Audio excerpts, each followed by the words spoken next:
সুপ্রিয় দর্শক, আজকের এই ভিডিওটাতে আমি আপনাদেরকে একটা বিষয়ে ক্লিয়ার করব। সেটা হচ্ছে যে আপনারা মানুষকে সাময়িক বিবেচনায় বা সাময়িক দর্শনে, সাময়িক কিছু ঘটনায়, সাময়িক কথাবার্তায় জাজ করে নেন, যেটা একদমই ঠিক না। আমি আগে মানুষকে সাময়িক বিবেচনায় জাজ করলেও এখন জাজ করি না, কারণ একটা মানুষকে চিনতে গেলে একদিন, এক মাস বা এক বছরেও চেনা সম্ভব না। কারণ একটা মানুষের আচার আচরণ, চাল চলন, দৃষ্টিভঙ্গি, কথা বলার স্টাইল প্রত্যেকটাই ভিন্ন আপনার থেকে ডেফিনেটলি। সুতরাং তাকে চিনতে গেলে তার সাথে অনেক দিন থাকার পরও আপনি হয়তো বা তার সব কিছু নাও বুঝতে পারেন, নাও চিনতে পারেন। কথায় বলে যে একজন মানুষকে চিনতে গেলে এক একটা জীবনও লেগে যেতে পারে। দেখবেন যে এক একটা পরিবারের স্বামী স্ত্রী দীর্ঘদিন একসাথে থাকার পরও তারা ডিভোর্স নেয়। কেন নেয়? কারণ তারা নিজেকে যতটা চেনে, অন্যকে ঠিক ততটা চিনতে পারছে না, বুঝতে পারছে না একটা সময় গিয়ে। কারণ মানুষের পরিবর্তন হওয়াটা খুব স্বাভাবিক। একটা ইংরেজিতে কথা আছে, ডোন্ট জাজ এ বুক বাই ইটস কভার। সুতরাং মানুষকে সাময়িক দেখে, সাময়িকভাবে চিনে, সাময়িক তার কথাবার্তায়, সাময়িক অ্যাটিটিউডে, সাময়িক ব্যবহারে কখনোই জাজ করতে যাবেন না। একজন মানুষকে জাজ করার পূর্বে 10 বার ভাবুন।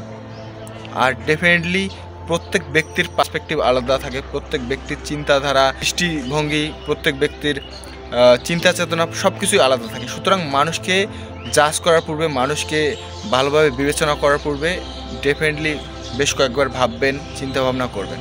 মানুষকে বিনা দোষে ব্লেম করবেন না। আর কেউ যদি আপনাকে খারাপ লাগার মতো কোনো কথা বলে থাকে, যদি আপনার দোষ মনে হয়, নিজে সংশোধন করার চেষ্টা করবেন। আর যদি মনে হয় যে তার দোষ, আপনার কাছে পার্সোনালি আপনার বিবেক যদি সায় দেয়, তাহলে ইগনোর করবেন। কারণ প্রত্যেক ব্যক্তি আপনার কাছে সুইটেবল হবে না। তার দৃষ্টিভঙ্গি থেকে কিন্তু সেই ব্যক্তি সঠিক, কিন্তু আপনার দৃষ্টিভঙ্গির ক্ষেত্রে তার দৃষ্টিভঙ্গি নাও মিলতে পারে। খুব স্বাভাবিক। এই দুনিয়াতে যতগুলো লোক আছে, প্রত্যেক ব্যক্তির নিজস্ব স্বতন্ত্রতা আছে, প্রত্যেক ব্যক্তির নিজস্ব চিন্তাভাবনা আছে, মতামত আছে। আপনার সাথে তার মতামত কখনোই মিলবে না, কখনোই না। কিছু কিছু ব্যক্তি আছে যারা নিজের মতামত অন্যের উপর চাপিয়ে দেয় বা নিজে যেটা সঠিক সেটাই মনে করে। এটা আমি মনে করি যে এক ধরনের ডমিনেট করার চিন্তাভাবনা করা। এই ধরনের ব্যক্তিদের কাছ থেকে আমি অবশ্য সবসময় দূরে থাকি, কারণ তারা মনে করে যে তারাই সঠিক আর দুনিয়াতে কেউ সঠিক নয়। এই ধরনের ব্যক্তি কিছু আছে আপনাদের সমাজে, আপনাদের দেখবেন যে এলাকায় বা আপনাদের আশেপাশে এরকম ব্যক্তি অনেক আছে।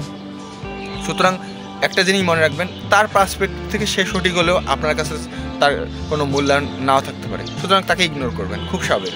কিন্তু প্রত্যেক ব্যক্তিকে ডেফিনেটলি তার জায়গা থেকে সম্মান করা উচিত। পরমত সহিষ্ণুতা বলে একটা কথা আছে। যেমন আমি প্রত্যেক ব্যক্তিকে সম্মান করি। সে আমার থেকে ভিন্ন মতের হতেই পারে, সে আমার থেকে আলাদা ধরনের চিন্তাভাবনা রাখতেই পারে, কিন্তু আমি সবার মতকে সম্মান করি, সবাইকে বোঝার চেষ্টা করি, জানার চেষ্টা করি। এটাই হচ্ছে আমার পার্সপেক্টিভ। আর আমি হঠাৎ করে মানুষকে জাজ করি না।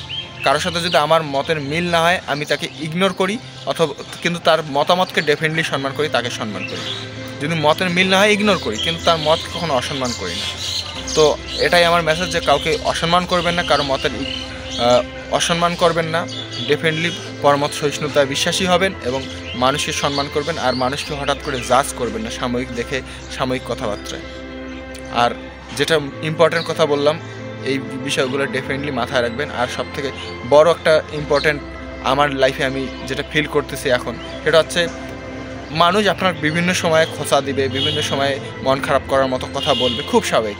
সুতরাং আপনার যদি মনে হয় যে আপনার দোষ, সেই জায়গা থেকে সংশোধন করা দরকার। আর যদি মনে হয় যে তার দোষ, সেক্ষেত্রে সেই কথাগুলো ইগনোর করবেন, যত তাড়াতাড়ি সম্ভব মন থেকে ভুলে যাওয়ার চেষ্টা করবেন।